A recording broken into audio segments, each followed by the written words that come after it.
किसान भाइयों नमस्कार। आप सभी का स्वागत है हमारे चैनल में। आज के इस वीडियो में हम बात करेंगे चने की खेती के बारे में।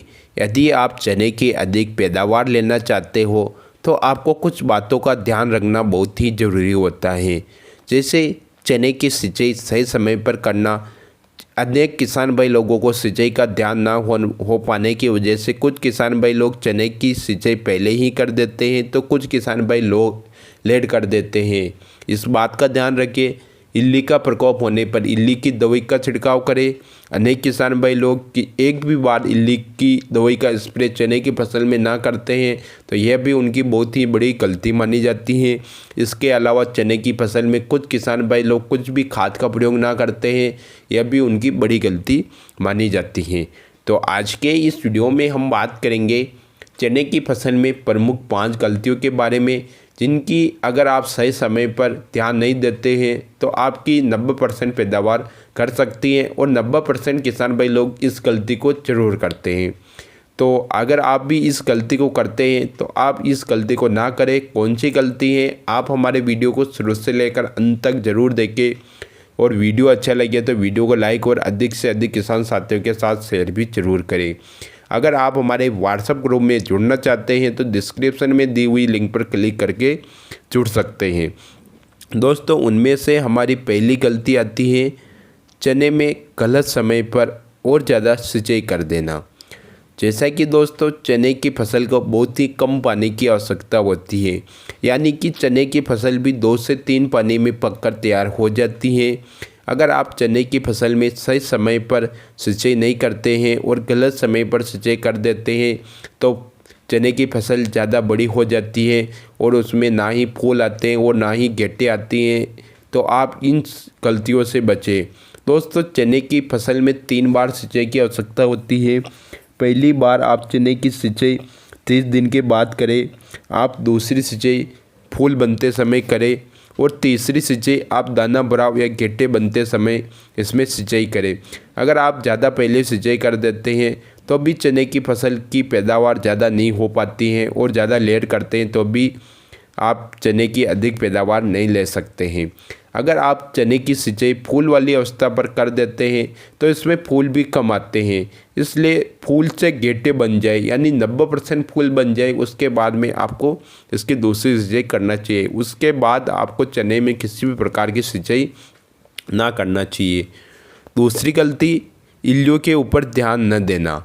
जैसा कि दोस्तों, चने की फसल में अनेक प्रकार की इल्लियों का प्रकोप होता है, और किसान भाई लोग समय पर इल्ली का दवाइयों का प्रयोग ना कर पाने की वजह से उनके जो फूल होते हैं वो भी गिर जाते हैं। उनके शाखाएँ भी, चने की शाखाएँ भी काट देती हैं, जिससे कि काफ़ी हद तक इल्लियों का कंट्रोल ना हो पाने की वजह से काफ़ी हद तक फसल की बर्बादी हो जाती है। इसलिए दोस्तों, आपको समय समय पर इल्लियों पर ध्यान देना होगा और कीटनाशकों का प्रयोग करना होगा। दोस्तों, इल्ली आप चने की फसल में इल्लियों के लिए आप चने की फसल में 3 बार कीटनाशक का प्रयोग अवश्य करें। पहला कीटनाशक आपको 30 दिन के बाद प्रयोग करना चाहिए। दूसरा कीटनाशक आपको फूल वाली अवस्था पर प्रयोग करना चाहिए। तीसरा कीटनाशक आपको दाना भराव वाली आवश्यकता पर प्रयोग करना चाहिए। तो आप पहले स्प्रे के रूप में इमामेक्टिन का प्रयोग कर सकते हैं 30 दिन बाद। दूसरे प्रयोग के लिए फूल वाले समय पर आप उससे हेवी टेक्निकल का यूज कर सकते हैं, जैसे कि एपीएमसी कंपनी की फेम का प्रयोग कर सकते हैं, नहीं बायर कंपनी की फेम का प्रयोग कर सकते हैं, या एपीएमसी कंपनी की कोराजन का प्रयोग कर सकते हैं। तीसरे स्प्रे के रूप में इससे हेवी एम्प्लिको कीटनाशक का प्रयोग आप कर सकते हैं। दोस्तों, आपको समय रहते आपको चने की फसल में इल्लियों का कंट्रोल कर लेना चाहिए, तभी आप इल्लियों से छुटकारा पाके आप चने की अधिक से अधिक पैदावार ले सकते हैं। तीसरी गलती, चने में खाद ना डालना।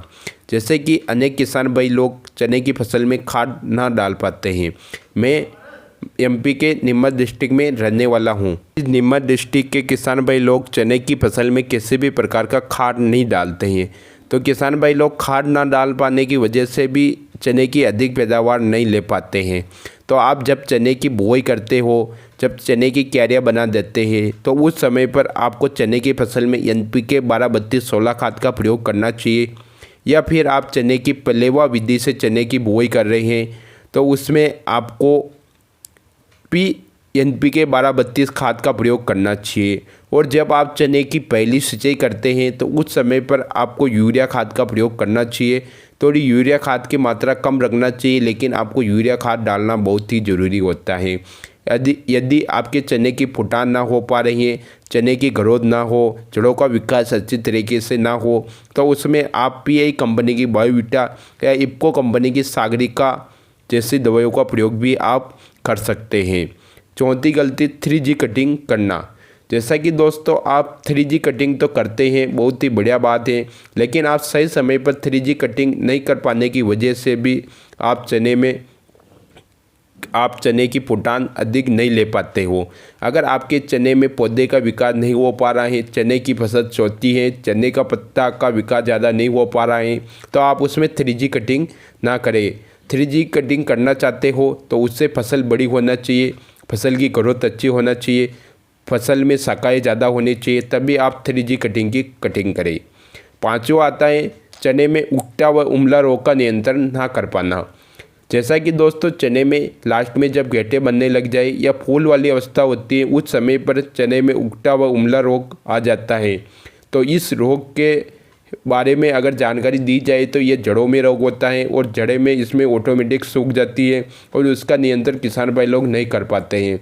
अगर यह रोग आपके चने की फसल में हमेशा के लिए आता है तो आप चने की बुआई के समय कुछ दवाइयों का प्रयोग करके इस रोग को रोका जा सकता है।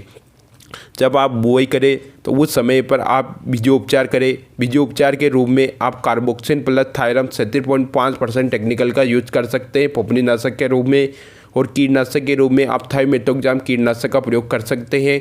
इन दोनों को आपको अच्छी तरह से मिक्स करके आपको बीजोपचार करना चाहिए। इसके अलावा जब आप चने की बुआई करें तो बहुत ही ज़्यादा गहरी जुताई करें।